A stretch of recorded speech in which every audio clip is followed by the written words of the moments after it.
अखिल विश्व ब्रह्मांड नायक परम पिता परमेश्वर के सानिध्य में विराजमान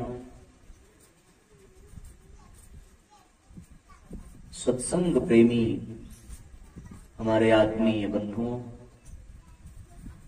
शक्ति स्वरूपा माताओं बहनों, आज हम सभी इस पावन ज्ञान यज्ञ के 5वें सत्र में प्रवेश करने जा रहे हैं। नित्य प्रति सत्संग का लाभ हम सभी को प्राप्त हो रहा है।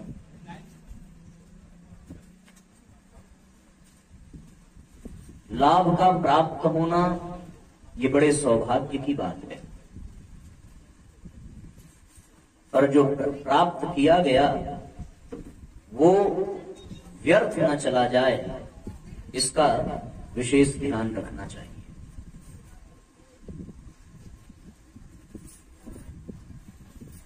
महापुरुषों ने कहा है कि कमाना बहुत कठिन नहीं है, आय करना उतना कठिन नहीं है जितना है संभल करके व्यय करना। कमाने को कोई भी परिश्रमी होगा, कोई भी बुद्धिमान होगा, वो कमा लेगा, लेकिन जो कमाया है वो व्यर्थ चला जाए तो उससे अच्छा था कि कमाया ही ना होता। आज का जो मनुष्य है वो कमाने के लिए अपने जीवन को, अपने परिवार को, अपने समय को, अपने स्वास्थ्य को, सब कुछ दांव पर लगा देता है कमाने के लिए। अब इतनी मेहनत से कमाया गया धन, जिसमें हमने अपने जीवन की बाजी लगा दी, अपने सुख शांति को हमने नष्ट कर दिया नौकरी के चक्कर में, कमाने के चक्कर में, आय के चक्कर में। पर अगर उतनी मेहनत से प्राप्त किया गया, उतना मूल्यवान समय दे करके, प्रतिभा दे करके, स्वास्थ्य गंवा करके, और कमाया हुआ अगर कहीं व्यर्थ चला गया तो फिर तो कमाने से अच्छा था कि उस परिश्रम में कुछ और कर लेते। अमीर वो नहीं है जो लाखों कमाता है और बचत बिल्कुल नहीं कर पाता। अमीर वो है जो कम कमाता है लेकिन वो बचत अधिक करता है। वास्तव में अमीर उसे ही कहना चाहिए। क्या हो गया भैया? रह करके आप खेल मत खेला करो भाई, बढ़िया चल रहा है। यदि किसी की आय 1 लाख रुपए की हो और महीने के अंत में आते आते वो केवल 1000 ही बचा पाए,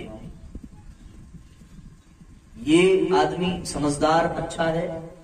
या फिर कोई ऐसा व्यक्ति जिसकी आय केवल और केवल 50,000 ही हो और महीने के अंत में आते आते वो 5,000 बचा ले जाए, तो जिसकी बचत अधिक है वो अधिक अमीर माना जाएगा, और जिसकी बचत कम है भले ही उसकी आय अधिक हो पर वो हमेशा परेशान ही रहेगा, हमेशा चिंतित ही रहेगा कि भाई कमा तो इतना रहे पर बचता नहीं है, खर्च हो जाता है। और जो कम कमा रहा है वो अपने बचत के कारण मौज में रहेगा, अरे वाह इस महीने हमने इतनी बचत कर ली, और उसी बचत से वो प्रसन्न रहेगा, क्योंकि उसका ध्यान जो आय है उस पर नहीं होगा, उसका ध्यान उस बचत पर होगा जो उसके मुट्ठी में है। और जो अधिक कमा रहा है उसका ध्यान उसी बचत पर होगा जो उसने बचाया है, तो वो परेशान ही रहेगा। कहने का तात्पर्य यह है कि कमाना तो वास्तव में ठीक है, लेकिन खर्च करने की कला बहुत महत्वपूर्ण है।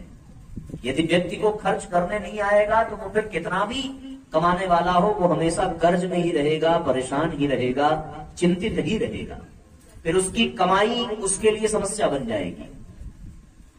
उसी प्रकार मनुष्य जीवन में हमें जो संपदा परमात्मा ने प्रदान की है वो संपदा कहीं व्यर्थ नष्ट न हो जाए, इस बात का पूरा विशेष ध्यान देना चाहिए। यदि आपको भगवान ने बुद्धि दी, विवेक दिया, और वो बुद्धि बल, वो विवेक बल अगर आप उसका सदुपयोग न कर सके, उससे अपना और अपनों का कल्याण न कर सके, तो फिर आपसे अच्छा वो पागल ही है जो कम से कम अपनी बुद्धि से किसी को परेशान तो नहीं कर रहा है। यदि भगवान ने आपको संपत्ति दी और उस संपत्ति का प्रयोग आपने धर्म कार्य में नहीं किया और उस संपत्ति को आपने व्यसन में, अपव्यय में नष्ट कर दिया, तो फिर बहुत अच्छा होता कि हम गरीब ही होते, कम से कम अपव्यय और दुर्व्यसन से बच तो जाते। ठीक इसी प्रकार यदि परमात्मा ने आपको समय दिया और उस समय का आपने श्रेष्ठ कार्यों में नियोजन न किया, केवल आलस्य और प्रमाद में नष्ट करते चले गए, भ्रष्ट करते चले गए, तो इससे अच्छा होता कि परमात्मा हमें समय ही न देता, कम आयु और कम उम्र का ही जीवन अच्छा होता। तो कुल मिलाकर कहने का तात्पर्य यह है कि हमें जो मिला है उसका हम सदुपयोग अच्छे से अच्छा कर सकें, तो ही जो मिला है उसकी सार्थकता है। और यदि हमने उसका सदुपयोग न किया तो फिर जो प्राप्त है वो कभी पर्याप्त नहीं हो सकता, वो फिर हमेशा जो है कम ही रहेगा। दुनिया में कई तरह के लोग हैं, वे लोग भी हैं जो संपन्न हैं और वे लोग भी हैं जो अत्यंत गरीब हैं। लेकिन जो संपन्न है वो सदैव त्रस्त है, सदैव परेशान है, पर जो गरीब है, कम पैसे वाला है, वो अपनी झोपड़ी में ही मौज की जिंदगी जी रहा है, आनंद की जिंदगी जी रहा है, खुशहाली का जीवन जी रहा है। ये अंतर जो देखने को मिलता है वो इस बात का प्रमाण है कि उसे जो प्राप्त है वो उसका सदुपयोग नहीं कर पा रहा है, और इसे जो प्राप्त है वो उसका पूरा पूरा नियोजन कर रहा है। परम पूज्य गुरुदेव ने 18 सत्संकल्प सूत्र दिए मनुष्य के भीतर मनुष्यता को जागृत करने के लिए 21वीं सदी के संविधान के रूप में, कि भाई हमें ईश्वर के अनुशासन में रहना चाहिए।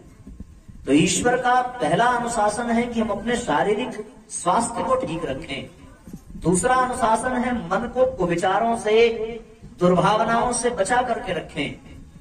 पर तीसरा अनुशासन भगवान का ये है कि भगवान ने हमें जो दिया है उसका हम पूरा पूरा लाभ स्वयं भी प्राप्त करें और उस लाभ से दूसरों को भी लाभान्वित करें।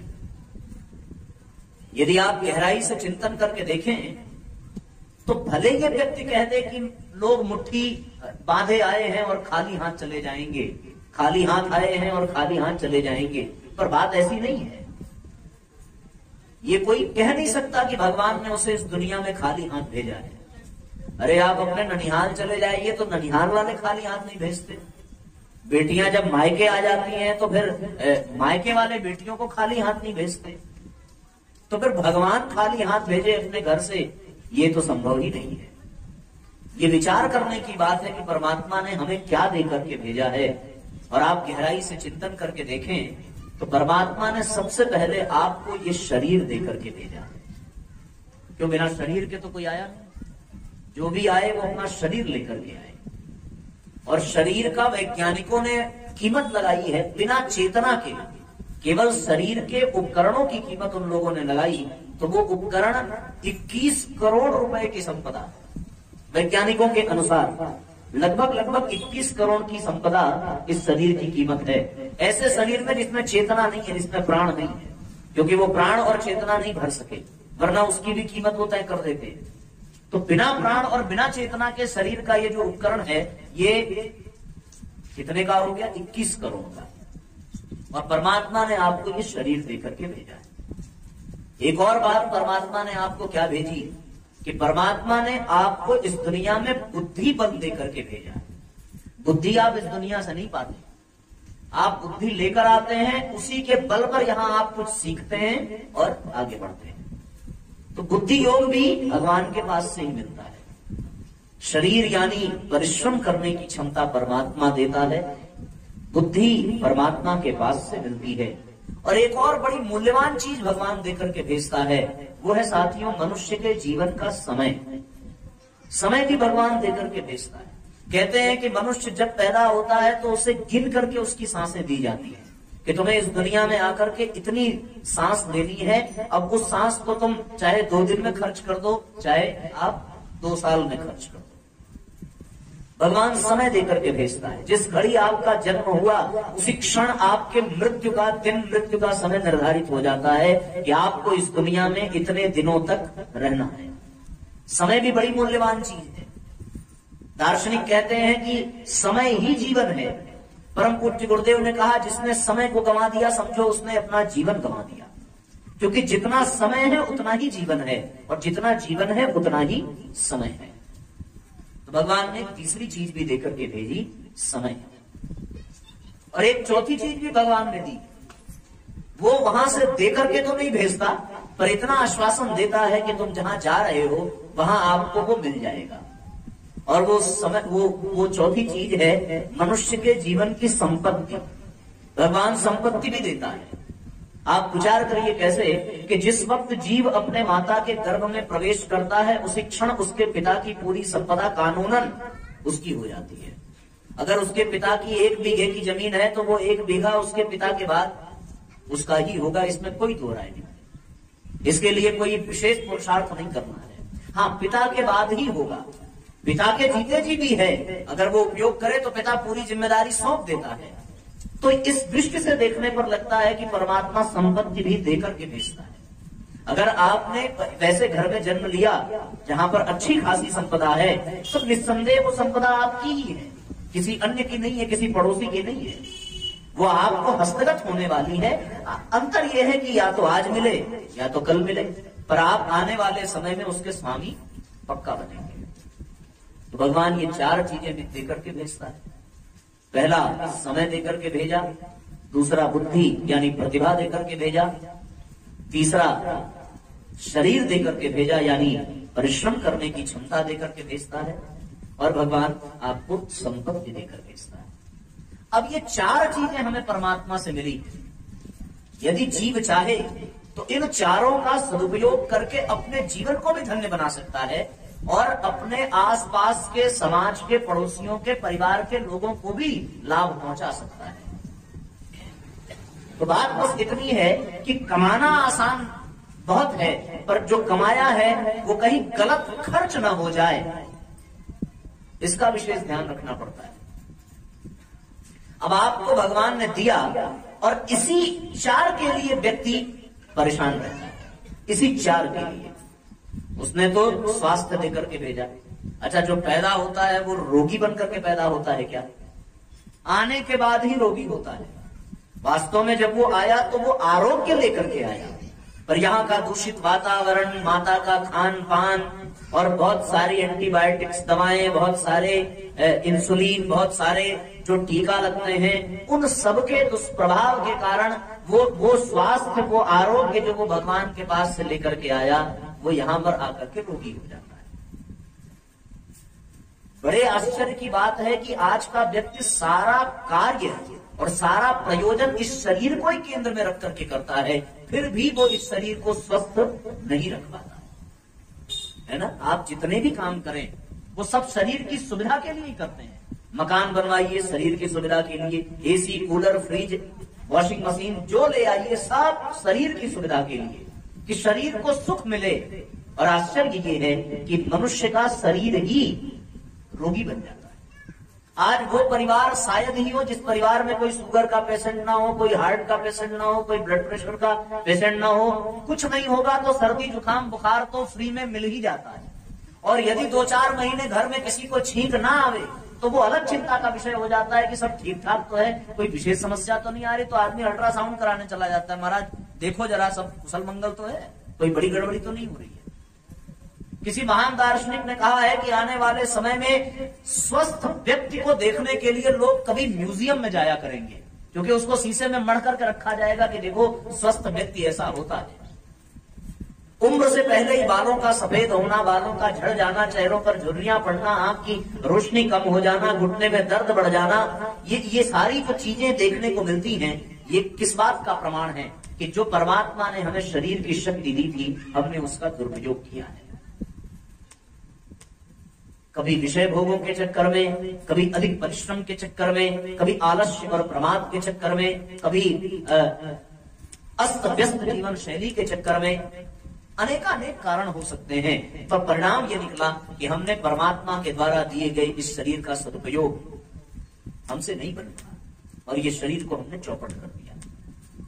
इंसान को सबसे अधिक प्रिय उसका शरीर होता है, पर एक समय आने पर वो इंसान विवश होकर के कहता है कि अब भगवान इस शरीर से छुटकारा मिल जाए तो अच्छा है। कुत्तों की मौत मरते हैं मनुष्य आजकल के जीवन में। आप देखें, ऐसे अनेकों हैं जिनके शरीर में कीड़े तक पड़ जाते हैं, बड़ी दर्दनाक स्थिति में वो अपना जीवन यापन करते हैं। उनका शरीर ही उनके लिए समस्या बन जाता है, जबकि शरीर को परमात्मा ने उपलब्धि के रूप में दिया था कि भैया ये तुम्हारे लिए मदद करेगा, ये तुम्हारे लिए सहयोगी बन करके जाएगा। और वो शरीर प्रारंभ में सहयोग करता भी है, पर हम अपने खान पान, आहार विहार, आचार विचार, नियम संयम को इतना अस्त व्यस्त कर देते हैं और अपने विषय भोगों में इंद्रियों को इतना नियोजित कर देते हैं कि हमारी जीवनी शक्ति का क्षरण होता रहता है और हम भीतर से खोखले बनते चले जाते हैं। हमारी प्राण ऊर्जा समाप्त हो जाती है, जीवनी शक्ति समाप्त हो जाती है और हमारी रोग प्रतिरोधक क्षमता मिटती चली जाती है, क्योंकि हम प्रकृति से दूर होते जा रहे हैं और कृत्रिम चीजों में हमारा शरीर जुड़ता जा रहा है। तो फिर समस्याएं तो आनी है। पहले ब्रह्म मुहूर्त होते ही मकानों से, घरों से घरर की आवाज आती थी, माताएं अपने हाथ से अनाज पीसती थी, तो फिर उनका स्वास्थ्य कुछ और होता था। 10-10, 12-12 बच्चे जन्म देने के बावजूद भी वो माताएं स्वस्थ रहती थी। मसाले को भी सील बट्टे पर पीस करके वो अपने हाथों को मजबूत बनाती थी। लेकिन आज के जो उपकरण आ गए, फिर उसमें उसकी जगह मिक्सर आ गया, मिक्सर ग्राइंडर आ गया, फिर वॉशिंग मशीन आ गया। ये जो सुविधाएं आई, इनका सम्मान है, इनका स्वागत है, पर इन्होंने हमारे स्वास्थ्य को चौपट कर दिया।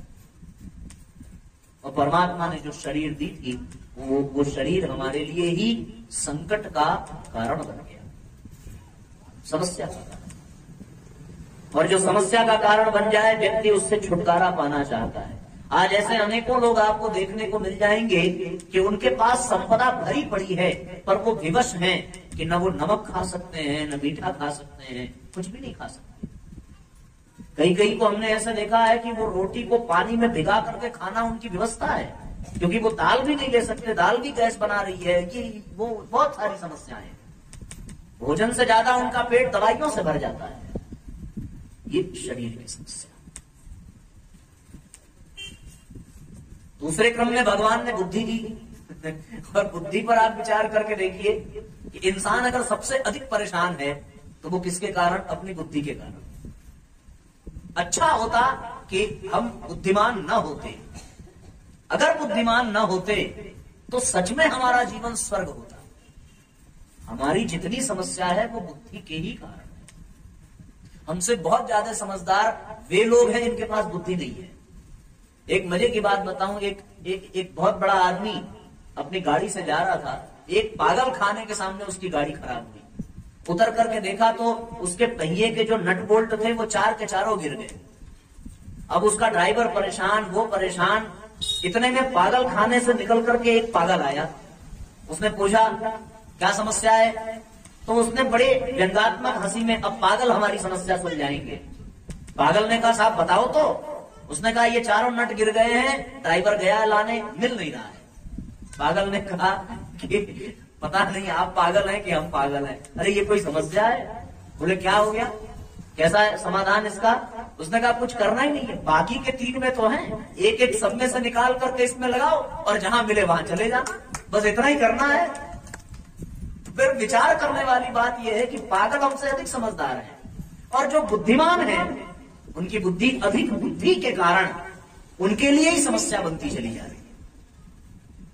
कोई भी आप उठा करके देखो, मनुष्य की स्वार्थमयी बुद्धि के कारण ही उसका जीवन संकट में। वरना तो इंसान जब इस धरती पर आया था तो बहुत खुशहाल था। अच्छा, ये जो विकास हुआ है इस जमाने में, जो वैज्ञानिक युग जिसको हम कहते हैं, ये विज्ञान बुद्धि का ही परिणाम है। वरना तो ये पृथ्वी भी खाई खड्डों से भरी रही होगी, यहाँ पर इतने साधन, इतने सुविधाएं, इतने संसाधन नहीं रहे होंगे। लेकिन ये विकास जो हुआ, ये विकास युग जो आया, ये किसके कारण आया? बुद्धि के कारण आया। और मनुष्य अपनी बुद्धि के कारण विकास तो कर गया, पर वो कहने भर को है विकास, वो वास्तव में विकास के नाम पर उसका विनाश ही हुआ है, इसमें कोई दो राय नहीं। आप गहराई से चिंतन करके देखें तो आपको आश्चर्य होगा कि हमने विकास के नाम पर केवल विनाश की यात्रा की है। जो जो चीजें मनुष्य ने विकास के नाम पर किया है, उन चीजों में केवल और केवल मनुष्य को विनाश ही विनाश प्राप्त हुआ है। आप विचार करके देखिए। और ये विकास मनुष्य करता है अपने बुद्धि के बल पर, और वही बुद्धि उसके लिए समस्या का कारण बन जाती है। कितने आश्चर्य की बात है। आप कल्पना करके देखिए, कोरोना में केवल 7 साढ़े 7 लाख लोग मरे हैं हिंदुस्तान में, लेकिन अकेले 2012 की ये गणना हुई है कि अकेले 2012 में दिल्ली में 10 लाख लोग मरे हैं केवल और केवल वायु प्रदूषण से। और ये वायु प्रदूषण हुआ कैसे? बुद्धि की वजह से। बुद्धि के कारण लोगों ने कारखाने खोले, कारखानों में से विषैले धुएं निकले, बुद्धि के कारण लोगों ने गाड़ियां बनाई, और ये गाड़ी ही वायु प्रदूषण का कारण बनी। आप विश्वास नहीं करेंगे, अमेरिका की स्थिति ये है साहब कि वहां पर जो बच्चे पैदा होते हैं, वो उन बच्चों के पैदा होने की जो समय सारणी है, कहते हैं कि साहब हर 12 सेकंड में एक बच्चा पैदा होता है अमेरिका में, लेकिन वहां पर नई गाड़ियां हर 5 सेकंड में एक बिकती हैं। इसका तात्पर्य क्या हुआ कि बच्चा आया 12 सेकंड में और बच्चे की मौत आई 5 सेकंड में। वो गाड़ियां 5 सेकंड में ही आई, अब वो निकलेंगी, वो धुआं छोड़ेंगी, वायु को विषैला करेंगी, वायु प्रदूषित होगा और स्थिति भयावह होती चली जाएगी। इंसान अपने बुद्धि के कारण ही व्यसन में लग गया है ना। जो पागल है वो कभी शराब पिएगा क्या? आपने किसी पागल को शराब पीते देखा? आपने किसी पागल को सिगरेट पीते देखा? आपने किसी पागल को नशा करते देखा क्या? कभी नहीं देखा होगा। लेकिन जो बड़े आदमी हैं वो सिगरेट पीने में, शराब पीने में अपनी शान समझते हैं, है ना। वो अपनी शान समझते हैं सिगरेट पीने में, शराब पीने में। और सिगरेट के कारण, शराब के कारण स्थिति क्या हो रही है? स्थिति ये हो रही है भैया कि अकेले पेरिस में 1600 क्लब ऐसे हैं जहां पर लोग निर्वस्त्र होकर के नृत्य करते हैं। 1600 क्लब ऐसे हैं। आप कहोगे साहब हम तो ग्रामीण अंचल के हैं, आप ये बात क्यों बता रहे हैं? पर मैं इसलिए बता रहा हूं क्योंकि शुरुआत गांव से ही होती है। बोलेंगे कैसे? क्योंकि गांव वाला ये सपना देखता है कि हम शहर में चले जाएं, और शहर वाला सपना देखता है कि किसी महानगर में चले जाएं, महानगर वाला देखता है कि हम विदेश चले जाएं, और विदेश वाला सोचता है कि हम दूसरे ग्रह चले जाएं। तो मंगल पे भी जीवन की तलाश हो रही है, यही से तो प्रगति करता है। विदेशों की स्थिति आप देखो क्या है। हमारे यहाँ परिवार व्यवस्था है, पर विदेशियों ने कहा कि भगवान ने हमें प्रतिभा दी है, हमें क्षमता दी, हम परिवार में बंध करके क्यों रहेंगे? क्यों किसी के ताने सहें? क्यों किसी के लिए रोटी पकाएं? हम परिवार में नहीं रहेंगे, वहां परिवार परंपरा नहीं है। और आप विश्वास नहीं करेंगे, 90% महिलाएं वहां ऐसी हैं जो बिना विवाह के मां बन चुकी हैं, और वो अपने गर्भ को बोझ समझ रही है। उनका जीवन नष्ट हो रहा है। किसके कारण भैया? बुद्धि के कारण। बुद्धि ही उनकी समस्या बनती जा रही है, जिस बुद्धि पर हम विचार कर रहे हैं। आप कल्पना नहीं कर सकते। ये जो लोग व्यसन कर रहे हैं, और व्यसन करने वालों में सिर्फ पुरुष हैं ऐसी बात नहीं, महिलाएं भी हैं। और उस व्यसन का, उस दुर्व्यसन का परिणाम ये निकला कि उन पुरुष और महिलाओं के संयोग से जो पुत्र प्राप्त होता है, जो बच्चा पैदा होता है, वो विकलांग पैदा होता है। उनमें वो जीवनी शक्ति ही नहीं है कि वो स्वस्थ शिशु को जन्म दे सके। उनके बीज में वो ताकत नहीं है। ये कितनी विचित्र बात है। और ये समस्या किसके कारण है? जीव के अपनी बुद्धि के कारण। वो खुद को बहुत समझदार समझता है, पर उसकी समझदारी उसे बर्बाद करती चली जा रही है। आप विश्वास करके देखें, इंग्लैंड में हर 40 बच्चे में एक बच्चा विकलांग है। ऑस्ट्रेलिया में हर 87 बच्चे में एक बच्चा विकलांग है। हांगकांग में हर 53 बच्चे में एक बच्चा विकलांग है। और सबका कारण केवल ये है कि उनके माता पिता नशा करते हैं। वो वैसे पैदा ही होते हैं अपनी बुद्धि के कारण। इंसान कितना समझदार हो गया। अगर आप किसी के विवाह में जाइए तो उसे इस बात का आशीर्वाद मत दीजिए कि तुम्हारी जोड़ी राम सीता की तरह बनी रहे। आप उनको यह आशीर्वाद दीजिए कि तुम्हारी जोड़ी दादा दादी नाना नानी की तरह बनी रहे। क्योंकि जो झेल करके भी वो अपने दाम्पत्य जीवन को निभा गए, वो आज समाज में अनुकरणीय है। आज विवाह से पहले हमें तलाक शब्द सुनने को मिलता है। अमेरिका का आंकड़ा मैं आपको बताना चाहूंगा कि वहां ऐसी स्थिति बनी कि 1,93,000 विवाह हुए अमेरिका में। 2017 की बात है, 1,93,000 विवाह हुए और उसी 2017 में कि 5,34,000 तलाक हुए। तो विवाह करने की जरूरत क्या थी? ये क्यों हुआ? मनुष्य की बुद्धि के कारण हुआ। अगर वो पागल रहा होता तो ऐसा होता क्या? तो हमारे जो दादा दादी थे, हमारे जो नाना नानी थे, उन्होंने क्या क्या झेलते हुए अपने दाम्पत्य जीवन को निभाया है, ये उदाहरण है हमारे समाज में। पर आज विवाह टूटता जा रहा है, संबंध विच्छेद होता जा रहा है, ऐसी स्थिति बनती जा रही है। आप विचार करके देखिए, धरती की अपनी एक क्षमता है, एक ऐसी क्षमता है कि वो सीमित मात्रा में अन्न उपजाएगी, सीमित मात्रा में जल प्रदान करेगी, सीमित मात्रा में ही वो आपको प्राकृतिक संपदा प्रदान कर सकती है। और वैज्ञानिकों ने ये शोध करके बताया कि इस धरती पर कुल मनुष्यों को धारण करने की क्षमता है 1600 करोड़।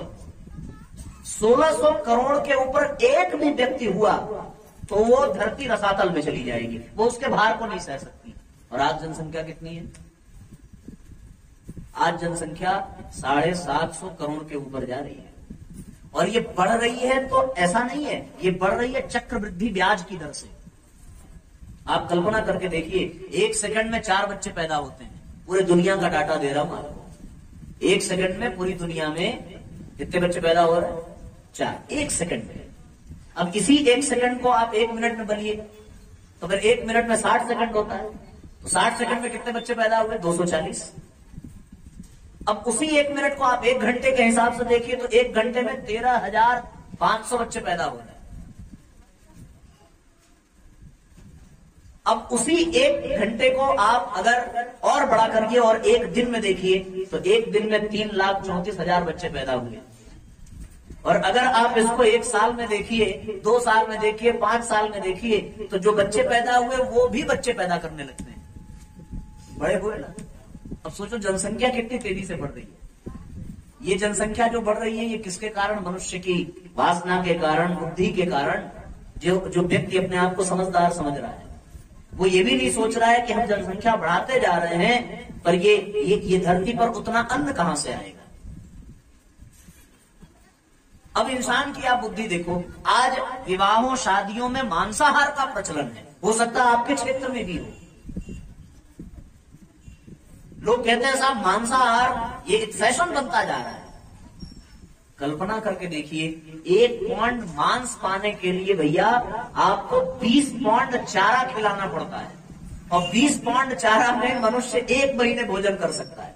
अगर उस चारा की जगह वो साग सब्जी हुआ है तो बताओ मांस कितना महंगा है। लोग कहते हैं साहब महंगाई बढ़ती जा रही है। मैं पूछता हूं दूध महंगा है कि शराब महंगा है? विचार करके देखिए, दूध मिल जाएगा 40 रुपए लीटर और शराब कितने रुपए लीटर मिलेगा? लोग कहते हैं आप बताओ जो आप गुटखा खाते हैं वो गुटखा महंगा है कि ड्राई फ्रूट्स महंगा है? सोचते हैं साहब काजू बादाम बहुत अमीर लोग खाते होंगे। अरे काजू बादाम गरीब लोग खाते हैं, अमीर लोग तो गुटखा खाते हैं। एक गुटखे का पैकेट 10-10 रुपए में आता है। दिन भर में अगर 3 खाया या 5 खाया तो 50 रुपए वो आदमी डेली खा रहा है। और काजू का कुल मूल्य 400 रुपए किलो, 500 रुपए किलो है। तो गुटखा वो 1 किलो कितने का खा रहा है? आप कल्पना करके देखो। फिर कैसे आप कह रहे हैं कि महंगाई बढ़ रही है? ये स्थिति है साहब हमारे समाज की और मनुष्य के बुद्धि की स्थिति ऐसी बनती जा रही है। जो खाना चाहिए वो खाता नहीं है, जो नहीं खाना चाहिए वही वो खा रहा है, वही पी रहा है। ऐसी स्थिति है। वायु प्रदूषण की स्थिति ये है, अपने देश में भी होने वाली है। जैसे पानी बिक रहा है ना, उसी तरह दिल्ली में हवा भी बिक रही है। 2500 रुपए के हवा के पैकेट वो हिमालय से भर के ले आते हैं और उस 2500 रुपए में आप 3 दिन सांस ले सकते हैं, क्योंकि दिल्ली में शुद्ध वायु नहीं रह गई है। आप वहां 1 साल रह करके चले आइए, आपके बाल झड़ जाएंगे। बच्चों के फेफड़े खराब हो रहे हैं वहां की हवा की वजह से। जापान की स्थिति यह है कि जैसे पेट्रोल पंप हर जगह लग रहा है ना, उसी तरह जापान में एयर टैंक लग रहा है हर जगह। और हर आधे घंटे पर वहां के व्यक्ति को, जैसे आदमी अपने गाड़ी में पेट्रोल लेता है उसी तरह हर आधे घंटे पर वो एयर टैंक पे जाकर के, एयर प्लांट पे जाकर के हर आधे घंटे पे ऑक्सीजन लेना पड़ता है उसको। ये मनुष्य के विकास और मनुष्य के बुद्धि का मैंने आपको परिचय कराया। ये बुद्धि कहां से मिली? परमात्मा की कृपा से मिली। और उस बुद्धि का प्रयोग हमने कैसा किया? ऐसा किया जैसा आप देख रहे हैं। आपको पता है अमेरिका में एक झील है, उस झील में लोग क्या बोलते हैं, स्नान करने के लिए, घूमने के लिए, एंजॉय करने के लिए जाते थे। अचानक से उस झील में लोगों ने स्नान किया और अचानक से 400-500 लोगों की मौत हो गई, अचानक से। अब ये समस्या क्या हो गया कि भाई ये कैसे हो गया? फिर पता चला कि उस झील में बगल की जो फैक्ट्री है उसका गंदा विषैला तत्व उसमें आ रहा है और उसको वहां की जो उस झील में मछलियां हैं वो उसको खा रही हैं। मछलियों के शरीर में पारा और कैडमियम जैसे तत्व दिखाई पड़े और फिर उन मछलियों को वो मनुष्य खा रहे हैं तो वो उनके भी शरीर में जा रहा है। दिक्कत क्या हुई? मछलियां बाद में मरी, उनको खाने में पहले मरा। ये किसकी वजह से हुआ? मनुष्य की बुद्धि की वजह से। तो आदमी परमात्मा के द्वारा दिए गए न शरीर को संभाल पाया, परमात्मा के द्वारा दिए गए उस बुद्धि को भी संभाल। अगर वो बुद्धि अच्छे काम में लगाता तो आप कल्पना करके देखिए ये धरती स्वर्ग होती। उस बुद्धि से मनुष्य सदुपयोग नहीं कर रहा है। अरे आप बुद्धि का अगर सदुपयोग करना प्रारंभ करें तो इस दुनिया में ऐसी बहुत सी चीजें हैं जिसका अभी खोजा जाना बाकी है। अभी तक इसकी कोई खोज नहीं कर पाया कि आपके शरीर में जो तिल होता है उसका क्या कारण है, उस तिल का प्रभाव क्या है, ये भी खोज कोई नहीं कर पाया। अगर खोजना ही है तो अपनी बुद्धि का प्रयोग इस काम में करिए कि कौन से कर्म का कौन सा परिणाम निकलता है ना? आप विचार करके देखिए, ये बुद्धि इस काम में लगानी चाहिए। सिद्धांत ये कहता है कि ब्रह्मचर्य के पालन से आरोग्य पैदा होता है, पर धृतराष्ट्र के 100 पुत्र थे और फिर भी उसके शरीर में इतनी ताकत थी कि वो लोहे के मूर्ति को भी तोड़ सकता है। इसीलिए भगवान ने भीम को जाने से मना कर दिया। क्या कारण है भाई? उसने तो ब्रह्मचर्य का पालन नहीं किया। परम पूज्य गुरुदेव ने कहा कि हमने ऐसे रजवाड़ों में ऐसे राजाओं को देखा है जिनकी पत्नियों से कहीं अधिक उनकी दासियां होती हैं और उनके कितने कितने बच्चे होते हैं, फिर भी वो बड़े बड़े युद्ध में योद्धाओं में विजय प्राप्त करते हैं। ये शोध का विषय है। अगर आपको जानना है, खोज करनी, अपनी बुद्धि का प्रयोग करना है तो आप ऐसे खोजिए। और दुनिया में बहुत सारी चीजें हैं खोजने के लिए, पर आज का वैज्ञानिक केवल और केवल वही खोज रहा है जिसमें जीवन का संघार छुपा हुआ है, भस्मासुर के तरीके से कि जिसपे हाथ रखो वही जला करके नष्ट कर देगा। उसी प्रकार विज्ञान भी ऐसा ही है कि जिसपे उसने खोज कर दी वही इस देश के लिए समस्या का, इस धरती के लिए समस्या का कारण बन गया। इतनी सी बात है। एक तीसरी चीज परमात्मा ने दी, और वो तीसरी चीज क्या है भैया? वो तीसरी चीज है समय। कौन कितना समय का उपयोग कर रहा है, किसने अपने जीवन में कितना उपयोग किया, ये आप गहराई से चिंतन करो। एक आदमी, एक सेठ था, वो किसी महापुरुष के पास गया और जाकर के कहने लगा कि भगवान, हमें पता है कि अच्छा काम करना चाहिए, अच्छे काम में बड़ा पुण्य होता है, पर हमें समय नहीं मिलता। वो महापुरुष बड़ी जोर से मुस्कुराए और उन्होंने कहा कि मैंने आज तक ऐसा नहीं सुना है कि भगवान ने किसी को 24 घंटे से कम समय दिया। सबको 24 घंटे ही दिया है, पर उस 24 घंटे में कोई दारू पी के नाली में पड़ा है, कोई कथा पंडाल में आकर के भागवत सुन रहा है तो सबके लिए 24 घंटा ही। आप विचार करके देखें, 8 घंटे अगर आदमी रोज सो रहा है तो 75 वर्ष की उम्र बीतते बीतते 25 साल उसका सोने में चला जाता है। इंसान अपने समय को कैसे पास कर रहा है? और लोग पूछो क्या कर रहे हो, तो आजकल ये भी एक काम है, टाइम पास कर रहे हैं साहब। तो टाइम पास करने के लिए गाने सुनना, बातचीत करना, बकवास करना। आदमी के पास इतना समय आया कहां से कि वो समय का, हमसे तो भाई साहब ने कहा कि शक्तिपीठ घुमा लाए, मैं संकट में पड़ गया कि कैसे मैं मैनेज करूंगा अपने काम को। समय का अभाव जीवन में, और वो जीवन में समय का अभाव इसलिए नहीं है कि भगवान ने आपको समय कम दिया। समय का अभाव इसलिए है क्योंकि व्यक्ति की जीवन शैली ही अस्त व्यस्त हुई है। आधा दिन बीतने पर तो आदमी उठता है, तो आधा दिन तो ऐसे ही खत्म हो गया। तो आप समय की संपदा जो परमात्मा ने दी है, विचार करके देखें तो वो समय की संपदा भी हम नष्ट करते चले जाते हैं, बेकार करते चले जाते हैं। और एक चौथी संपदा जो भगवान ने संपत्ति दी है, तो आप खुद ही मूल्यांकन करो कि हम संपत्ति का सदुपयोग कर रहे हैं या दुरुपयोग कर रहे हैं। परम पूज्य गुरुदेव ने अपने 2000 बीघे जमीन की संपत्ति का सदुपयोग किया तो आज पूरी दुनिया में 5000 से भी अधिक शक्तिपीठ बन गई। बड़े बड़े 5 संस्थान, ब्रह्मवर्चस्व बना, मथुरा की तपोभूमि बनी। क्या किया उन्होंने? अपने प्राप्त संपत्ति का सदुपयोग किया। तो जो सदुपयोग कर लेता है वो बढ़ता जाता है। आपको जो मिला है, गुरुजी कहते हैं कि उसको समाज के इस भगवान के इस क्रीड़ांगन में, ये धरती क्या है? भगवान के खेल कूद का मैदान है, ये समाज भगवान का परिवार है। तो आपको जो मिला है उसे समाज के भगवान के खेत में बो दीजिए, और जब आप उस बोए हुए को काटने लगेंगे तो कई गुना होकर के मिलेगा। हमने बीज तो कुछ ही बोते हैं, पर बदले में बोरे का बोरा अनाज मिलता है। ये प्रकृति की परंपरा है कि आप उसको कुछ दीजिए तो बदले में वो आपको कितना कुछ देगा। उसी तरीके से जिन्होंने समाज को दिया है, बदले में उनको इतना मिला है कि वो संभाल न सके।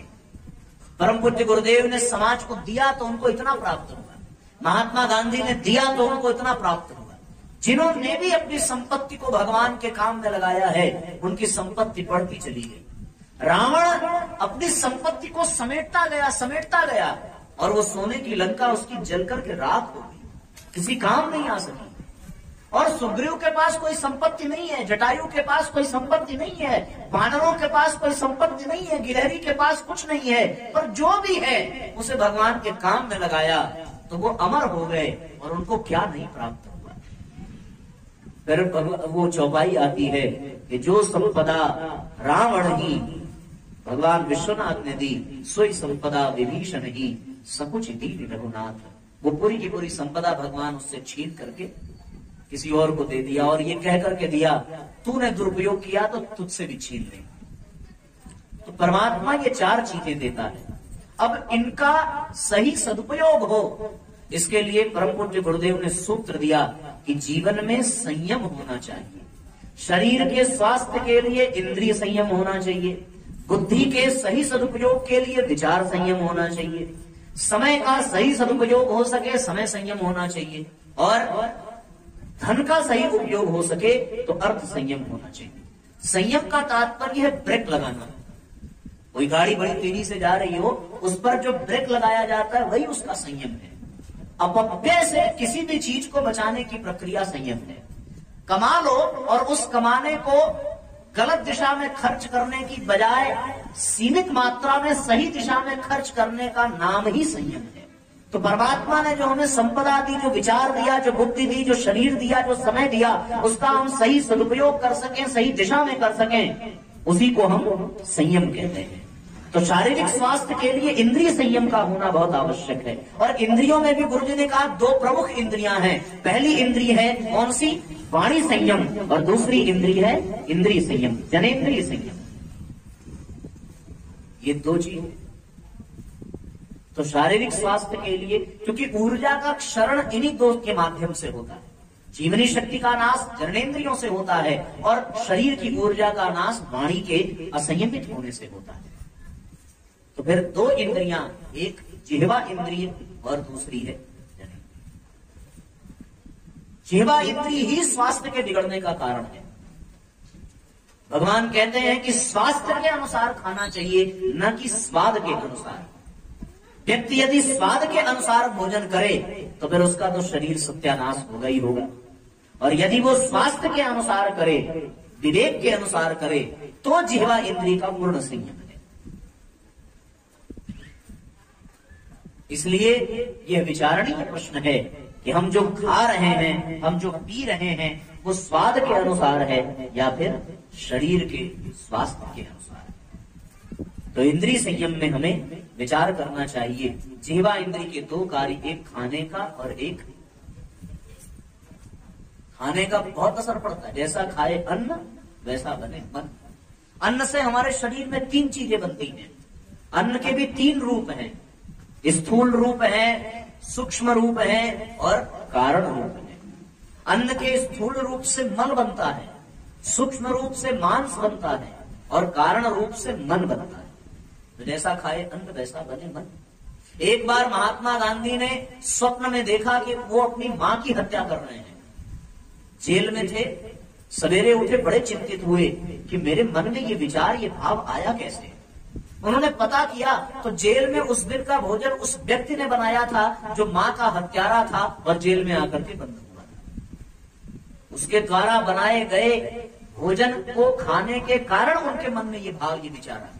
तो आप सोचिए, भोजन बनाने वाले के कारण भी भोजन का कितना बड़ा प्रभाव पड़ता है। पितामह भीष्म से द्रौपदी ने पूछा कि आज आप बहुत प्रवचन दे रहे हैं, मृत्यु की सैया पर पड़े हैं, पर उस दिन आपकी बुद्धि कहाँ चली गई थी जब मेरा चीर हरण हो रहा था। पितामह भीष्म ने कहा कि बेटी, मैं भी यही सोच रहा था कि उस दिन मुझे क्या हो गया था। फिर बाद में समझ में आया कि मैं दुर्योधन के अन्न को खा रहा था जो पाप का अन्न था, इसीलिए मेरी बुद्धि भी पाप से परिपूर्ण हो गई। तो जैसा खाए अन्न वैसा बने मन। अन्न के ही कारण मन बनता है। हमें भी विचार करके खाना चाहिए। किसी के प्रभाव में मत खाइए, अपने अभाव में मत खाइए। जहां भाव मिले वही खाइए। आजकल लोग बाहर खाने की परंपरा को महत्व दे रहे हैं। अब जो बाहर आप खाएंगे तो बाहर वेटर बना रहा है, शेफ बना रहा है। अब वो शेफ बना रहा है तो उसके दिमाग में क्या चल रहा होगा आप कल्पना करिए।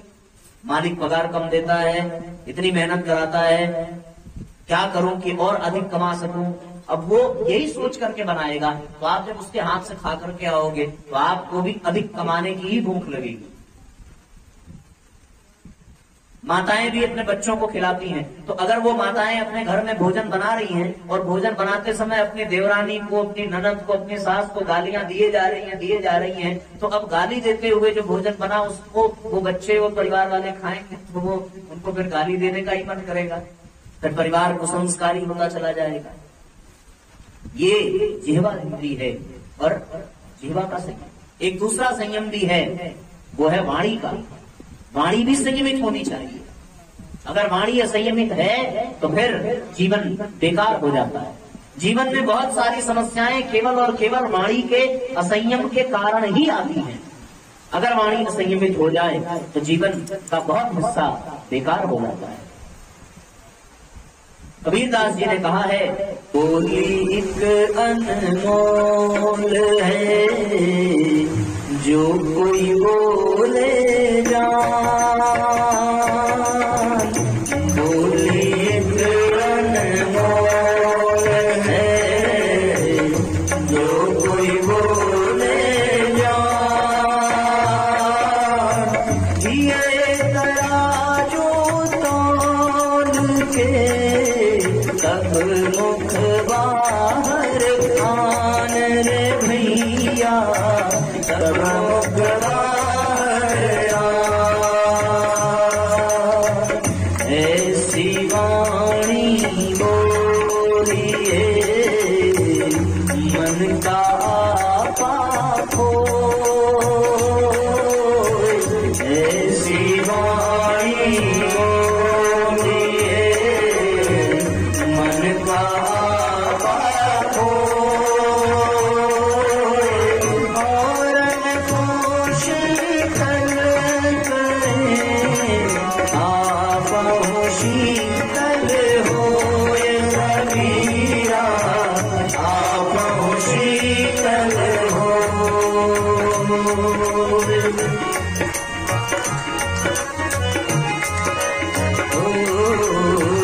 शब्द बराबर धन नहीं जो कोई जाने वो,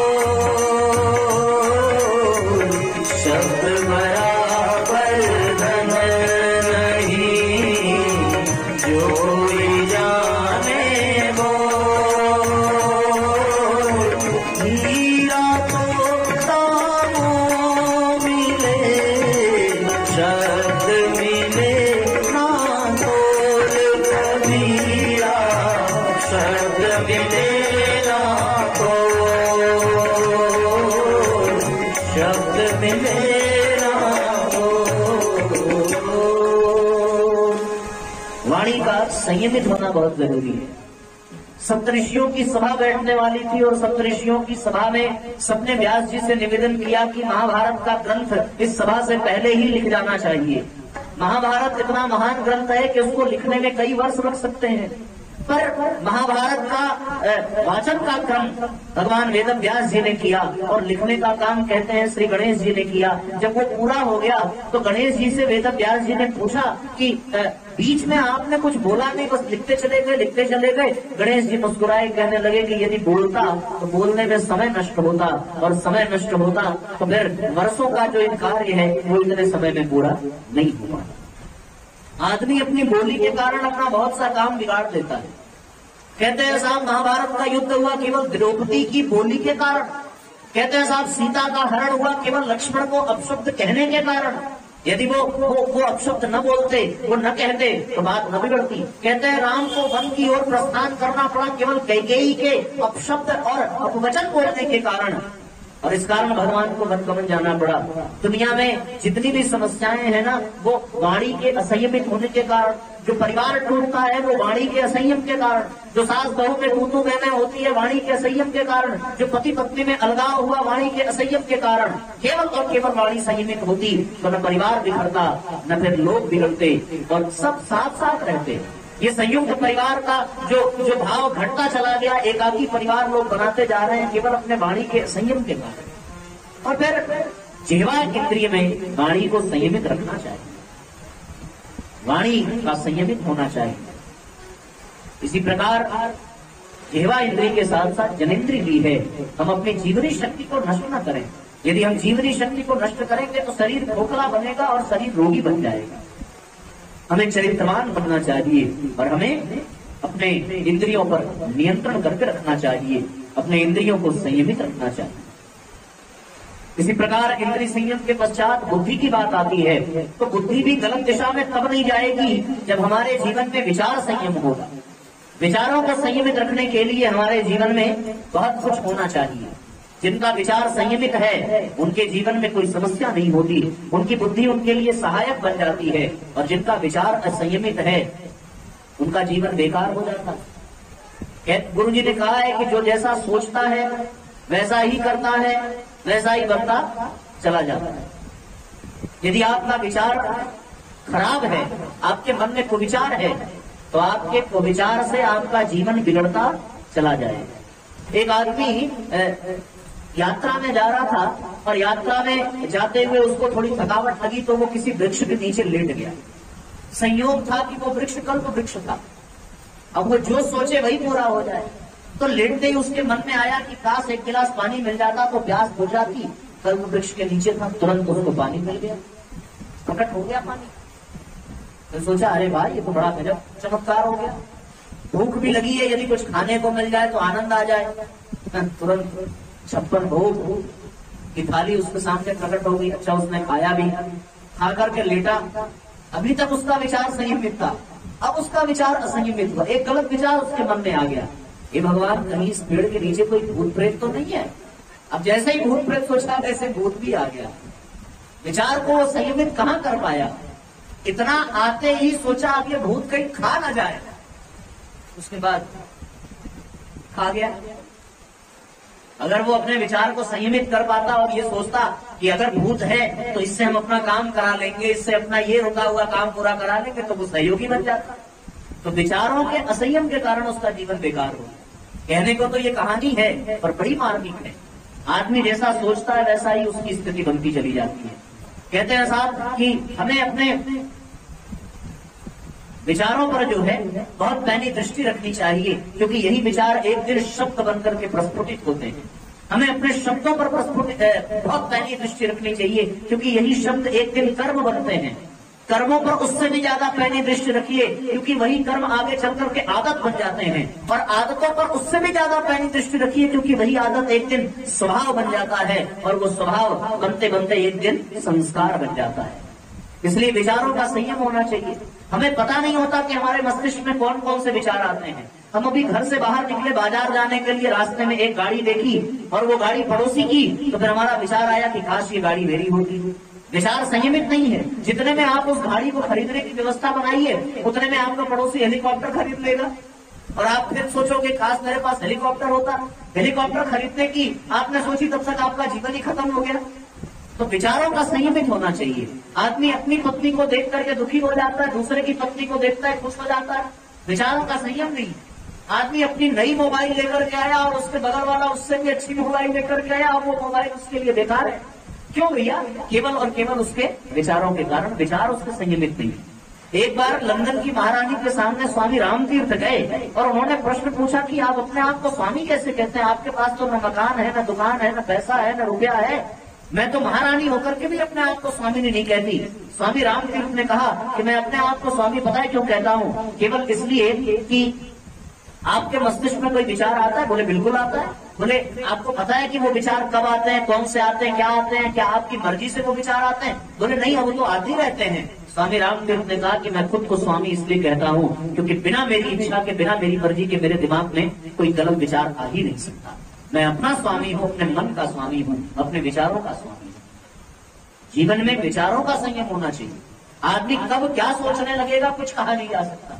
आए थे कथा सुनने, कथा में अच्छे विचारों को सुनने, बगल में कोई अच्छी साड़ी पहन करके बैठी, विचार बदल गया। अरे ये साड़ी ये जरूर किसी से मांग करके ले आई होगी, विचार का सत्यानाश हो गया। ये क्या हुआ भैया? कुछ लोग आते हैं सत्संग में श्रोता बनकर के, पर श्रोता भी कई तरह के होते हैं। एक तो कुछ पाने के लिए आते हैं और कुछ लोग केवल चेक करने आते हैं कि जो बता रहे हैं देखिए उनकी पहुंच कहां तक है। वो उन्हीं को व्यास को चेक करने आते हैं कि ज्ञानवान है कि बस खाली इसी पाला है। तो ये भी विचार संयम। यदि विचारों का संयम होता तो फिर आदमी कभी बिगड़ता नहीं। चोर चोरी करने से पहले चोरी का विचार मन में लाता है, तब वो चोरी करता है। यदि उसी क्षण वो अपने चोरी वाले विचार को बदल दे और विचारों को अपने ही सद्विचारों से काट दे, जैसे ही उसके मन में चोरी का भाव आवे वैसे ही वो ये विचार करने लगे कि मैं चोरी करूंगा तो दुनिया मेरे ऊपर विश्वास नहीं करेगी, जिसके घर में जाऊंगा वो अपने सामान हटा देंगे, चोरी करते समय पकड़ा गया तो जेल जाना पड़ेगा, जेल गए तो बड़ी बदनामी होगी, परिवार सड़क पर आ जाएगा, कोई कमाने वाला खिलाने वाला नहीं होगा। इससे अच्छा है 2 रोटी कम कमाओ, ईमानदारी से कमाओ। अब ये विचार आएंगे तो क्या वो चोरी कर पाएगा? लेकिन वो चोरी क्यों कर गया? क्योंकि उसके मन में चोरी के विचार आए और उस विचार को वो रोक नहीं पाया। दुर्योधन इतना बड़ा महाभारत कर गया क्यों? क्योंकि उसके मन में छल का विचार आया। रावण मारा गया क्यों? क्योंकि उसके मन में सीता हरण का विचार आ गया। यदि ये राम कथा लिखी गई तो विचार के कारण, यदि ये कृष्ण कथा लिखी गई तो विचार के कारण। इसलिए भैया अपने विचारों पर नियंत्रण होना चाहिए। वैज्ञानिकों ने यह शोध किया है कि एक आदमी के 24 घंटे में 65,000 से अधिक विचार आते हैं और आकर के चले जाते हैं। आप कल्पना करके देखो, अगर उसके विचार संयमित होते तो इतने आते जाते क्या? अरे वो आदमी सोता रहता है, सोने में उसके विचार नहीं रुकते। मनुष्य विचारों का पुतला है। ये सृष्टि भी विचारों का ही परिणाम है। तो अपने विचारों को आप सही दिशा दीजिए, यही बुद्धि के लिए श्रेष्ठ होगा। तब आपकी बुद्धि आपके लिए समस्या नहीं है, आपकी बुद्धि आपके लिए। तीसरा है भैया जीवन में समय का संयम होना चाहिए। कबीरदास जी ने क्या कहा? काल करे सो आज कर, आज करे सो अब,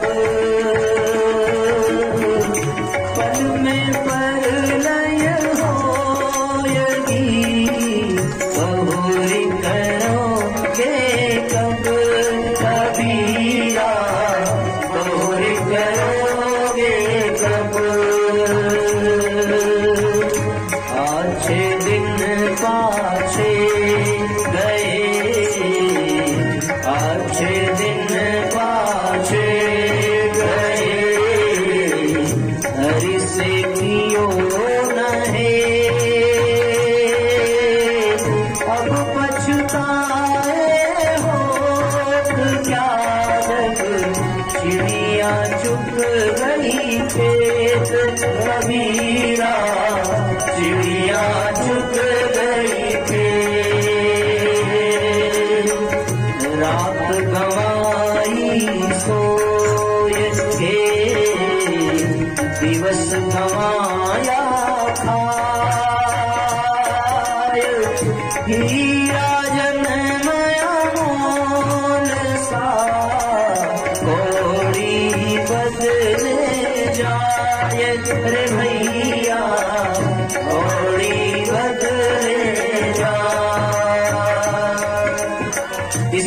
घंटे में कोई अपने जीवन का सदुपयोग करके राष्ट्र का उत्थान कर जाता है, और इसी 24 घंटे में कोई अपने समय का दुरुपयोग करके अपने और अपनों के जीवन को बर्बाद कर जाता है ना। आपको पता है, लखनऊ के मेडिकल कॉलेज में आप चले जाइए, उस मेडिकल कॉलेज में आप जाइए, 80 बाई 130 फुट का वो हॉल, और उस हॉल में केवल और केवल 25 से 30 साल के युवा ही भर्ती हैं। मेडिकल कॉलेज में सारा बेड फुल है। पता है क्यों? वो युवा जिनसे माँ बाप ने ये उम्मीद की थी कि हमारे बुढ़ापे का सहारा बनेंगे, वो युवा जिनके कंधों पर इस राष्ट्र का भविष्य टिका हुआ था, वो युवा जो अपने जवानी का सदुपयोग करके अपना और जगत का कल्याण कर सकते थे, उन्होंने अपनी जवानी को सिगरेट और गुटखे के पैकेट में बर्बाद कर दिया। जिन माँ बाप को ये उम्मीद थी कि अपने जमीन जायदाद को बेचकर भी मैं इसे पढ़ाऊंगी और ये कमाने लगेगा तो फिर से सब हो जाएगा, पर वो तो जमीन जायदाद बेचकर पढ़ाते गए, पर वो कॉलेज में नशा करता गया और माँ के जेवर तक बेचने पड़े उसके इलाज के लिए, फिर भी वो बच जाए तो भगवान की कृपा समझो। समय का दुरुपयोग किया, पैसे का दुरुपयोग किया। इतने सुंदर सुंदर चेहरे, उनके चमड़े सड़े हुए, आप कभी नेट पे देखना, कीड़े पड़ जाते हैं यहाँ पर। उस हॉल में कोई जाता नहीं, माँ बाप भी छूने से हिचकिचाते हैं। क्यों भैया? उन्होंने अपनी जवानी को बेकार कर दिया। अगर वो समय को सही दिशा में लगाते, अगर वो धन को सही दिशा में लगाते, तो आज ये स्थिति न होती। समय का सदुपयोग करिए, ये होना चाहिए। आपको पता है, जो आदमी कहता है कि साहब समय नहीं मिल रहा है, उससे बड़ा बेवकूफ इस दुनिया में कोई नहीं। अरे समय आदमी उसके लिए निकाल ही लेता है जिसको वो, जिस काम को महत्वपूर्ण समझता है। भगवान न करे, पर वे लोग जो कहते हैं समय नहीं है, अगर टांग टूट जाए तो समय मिलेगा कि नहीं मिलेगा? समय ही समय, बात करके डॉक्टर लटका देगा, 1 महीने पड़े रहोगे, समय मिल जाएगा।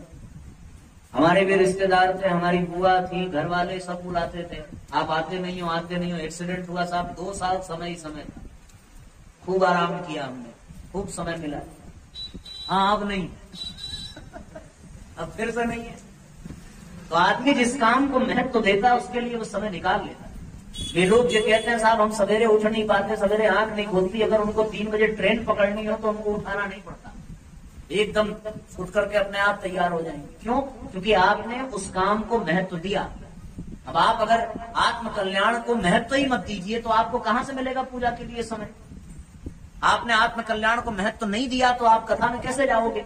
आपने अपने सद्ज्ञान को प्राप्त करने का महत्व नहीं दिया तो आप फिर प्रवचन में क्यों जाओगे? और यदि आपने महत्व दिया तो आप लाख काम छोड़ करके जाएंगे, फिर आपको भले पैसे का नुकसान हो जाए तो वैसे भी होता रहता है। तो समय आदमी उस काम के लिए निकाल ही लेता है जिस काम के लिए उसे, है ना, दुनिया में कभी छुट्टी नहीं मिलती। हमारा एक दोस्त है, बाहर रहता है, उससे मैंने पूछा भैया कब आओगे? तो बोला यार समय नहीं है, हाँ या तो मेरी शादी पड़े या घर में कोई मरे तब छुट्टी मिलेगी।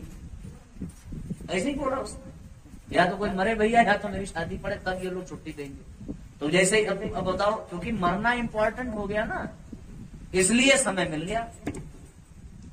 जब जीवन में मृत्यु सामने आ जाती है तो मृत्यु ये नहीं पूछती कि आपका कुछ काम बचा है क्या, अभी कुछ इंतजार कर लूं, नहीं, समय समाप्त, जीवन समाप्त। तो फिर अपने जीवन को आप ऐसे मत गवाइए।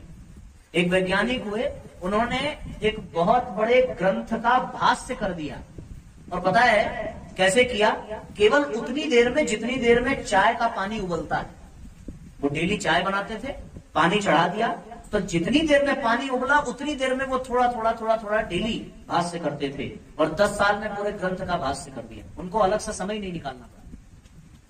एक सज्जन थे, उनको नौकरी मिली, सरकारी नौकरी, घर से आने में, दफ्तर से आने जाने के बीच में उनको आधे घंटे का समय लगता था। उस आधे घंटे का सदुपयोग करके वो 1 साल में ग्रीक भाषा को सीख गए, केवल रास्ते में, कि रास्ते में बैठ के करेंगे क्या। और आज का जो युवा है वो रास्ते में मोबाइल में ही बर्बाद कर देता है। समय का आदमी अगर सदुपयोग करना चाहे तो वो कुछ भी कर सकता है, कर ही सकता है। तो समय जीवन की अमूल्य निधि है, उसका आप उपयोग करिए। अपने जीवन की समय सारणी को बनाइए। आप विचार करके देखिए, अगर 8 घंटे कमाने में गया, 7 घंटे सोने में गया, 15 घंटे, मान लो 4-5 घंटे आपका जो है खेलने कूदने खाने टीवी देखने नहाने में चला गया, 5 घंटे से तो ज्यादा नहीं जाएगा, तब भी हुआ 20 घंटा। बाकी का 4 घंटा कहां जा रहा है? विचार करो। अगर एक दिन का 4 घंटा, 2 दिन का 8 घंटा और महीने का 120 घंटा, ये 120 घंटे का हिसाब किसी के पास नहीं है। क्यों? क्योंकि जीवन में समय का सदुपयोग नहीं है। परम पूज्य गुरुदेव ने लिखा है कि वो 1 घंटे में 40 पेज किताब पढ़ते थे, 40 पृष्ठ 1 घंटे में। तो उन्होंने कहा कि फिर 1 महीने में वो 1200 पृष्ठ पढ़ जाते थे। और आप कल्पना करिए, 1 साल में 15,000 पृष्ठ किताब का वो पढ़ जाते थे। कोई भी व्यक्ति 1 साल में किसी भी विषय के 15,000 पृष्ठ पढ़ ले तो वो उस विषय का ज्ञाता हो जाएगा। समय का सदुपयोग। समय परमात्मा ने दिया है, समय का संयम होना चाहिए। और एक अंतिम है अर्थ संयम, ये तो बहुत जरूरी है। अर्थ किस लिए मिला? धर्म अर्थ, धर्म के लिए अर्थ मिला है। जो हमें भगवान ने पैसा दिया, धन दिया, वो किसके लिए दिया? धर्म के लिए दिया। धर्म अर्थ काम, काम के लिए अर्थ नहीं है। अर्थ मिला ही इसलिए है कि आप धर्म का कार्य कर सकें, आप अपना कर्म कर सकें। आप अगर पिता हैं तो उस अर्थ से पिता का धर्म निभा सकें। आप अगर पति हैं तो उस अर्थ से आप पति का धर्म निभा सकें। और यदि आप उस अर्थ को दुर्व्यसन में, अपव्यय में लगाते हैं तो फिर भगवान जैसे रावण का छीन लेता है वैसे आपसे भी छीन लेगा। तो इसलिए पैसा मिला है वो भगवान का प्रसाद समझिए। और वैसे भी कहा जाता है कि लक्ष्मी तो परमात्मा की धर्मपत्नी है। वो यदि आपके जीवन में आ रही हैं तो आप उनका अच्छे काम में सदुपयोग करिए। और यदि आप अच्छे काम में सदुपयोग न करेंगे तो फिर भगवान वापस ले। तो जीवन में अर्थ संयम भी होना चाहिए। जिन्होंने अपने जीवन में अर्थ संयम किया है, दुनिया उनको कभी भूल नहीं सकती। आपको याद होगा एक बहुत प्रसिद्ध कुआं है पीसनहारी का कुआं, सुना है? अब ये गुजरात का स्थान है या कोई तो स्थान है, वो कुआं बड़ा प्रसिद्ध है। गुजरात का ही है। गुजरात में एक कुआं है पीसनहारी का कुआं। एक बुढ़िया रहती थी, उसके परिवार में कोई नहीं था। और परिवार में कोई नहीं था तो वो गेहूं पीस करके पैसा कमाती थी। और 4 धाम की यात्रा के लिए वो इकट्ठा करती गई कि मैं इकट्ठा हो जाएगा तो 4 धाम की यात्रा पर जाऊंगी। गांव में पानी की व्यवस्था नहीं थी। गांव के लोग बड़ी दूर पानी लेने महिलाएं जाती थी। तो उसके मन में ये आया कि 4 धाम की यात्रा तो फिर कभी हो जाएगी, जो पैसा है इससे इसी गांव में एक कुआं खुदवा दे। उसने अपने सारे पैसे को कुआं खोदने में लगा दिया। आप विश्वास नहीं करेंगे, उस कुएं का पानी आज भी एकदम मीठा है। उसको लोगों ने नाम दिया पीसनहारी का कुआं। और वो तो इस दुनिया से चली गई, पर उसने अपने धन को जिस कल्याण के काम में लगाया, उसके नाते वो आज अमर हो गई और वहां के लोग उसकी पूजा करते हैं। अगर वो 4 धाम चली जाती तो ये पुण्य मिलता। तो भगवान ने आपको जो कुछ भी दिया है, अब ये देखो, आप ये कथा करा रहे हो, इसमें निस्संदेह अर्थ का उपयोग हुआ ही होगा, खर्च हुआ ही होगा। पर इस कथा के नाते अब आप अमर हो गए। जब कभी भी इस क्षेत्र में कभी भी चर्चा होगी तो लोग याद जरूर करेंगे कि हाँ भैया ने कार्यक्रम कराया था, बहुत अच्छा, वैसा फिर से कराना चाहिए। फिर आपके पास लोग आएंगे और आपके कहेंगे भैया फिर कराइए, हर साल कराइए, और आप फिर सब लोग उसमें सहयोग करिए। तो ये जो लाभ आपको मिलेगा वो अद्भुत होगा। यदि आप किसी को अन्न दीजिए तो वो खाएगा, पचाएगा, खत्म हो जाएगा। किसी को आपने जल पिलाया तो वो पानी पिया, प्यास बुझी, काम खत्म।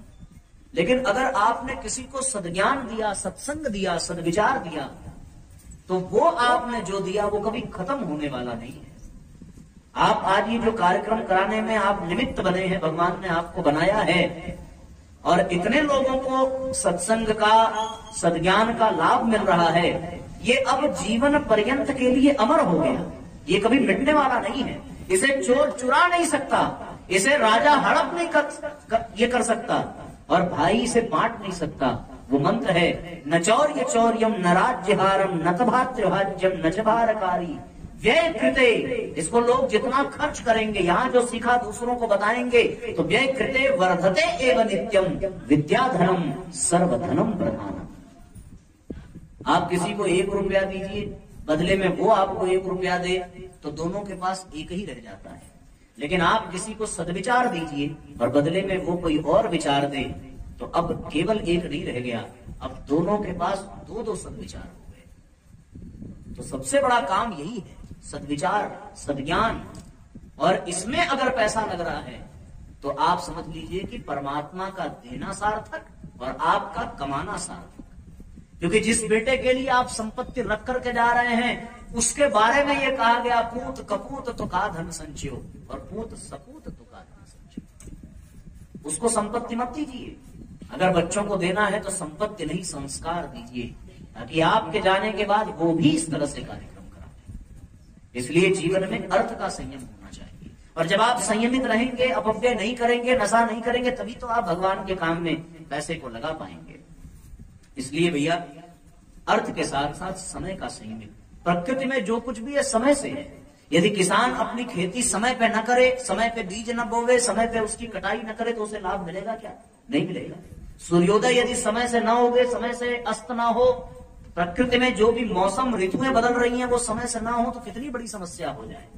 इसलिए आप अपने काम भी, ईश्वर चंद्र विद्यासागर यदि अपने विद्यालय जाते थे तो दुकान वाले रास्ते में उनके जाने से अपनी घड़ी मिलाते थे, इतने वो समय के पक्के थे। ऐसा हमें भी होना चाहिए कि 3 बजे अगर कथा में आना है तो एकदम समय के पक्के हो जाइए, आपको पहुंचना चाहिए।